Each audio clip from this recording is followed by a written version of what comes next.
আসসালামু আলাইকুম রহমতুল্লাহ।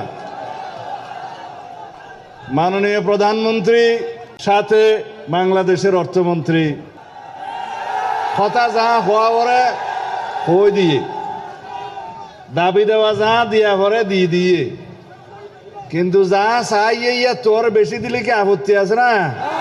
ঠিক আছে।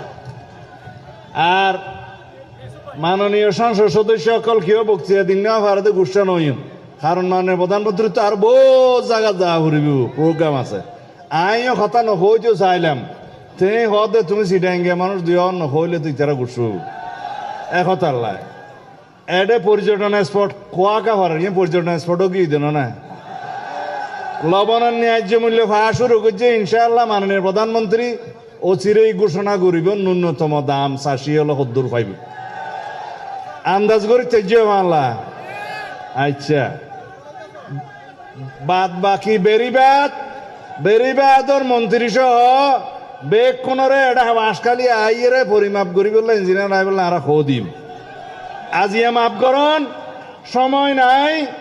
বাঁশখালীর উন্নয়ন যা যা করা পরে মাননীয় প্রধানমন্ত্রী গরিব লোয়াগারাও তো সাতকান্যার আর বড় ভাই শাহজাহান চৌধুরী জামাতের এমপিরি এডো কিছু ত্রাণ সামগ্রী দিয়া যাইব আনলে হবে তো বাঁশখালী দিও বা আনা মানুষ না দিয়া যাইব।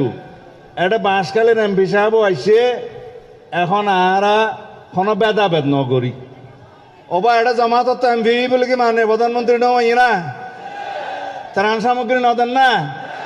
আর নেতা বাংলাদেশের মানবিক নেতা, গরিবের নেতা, এদেশের উন্নয়নের নেতা।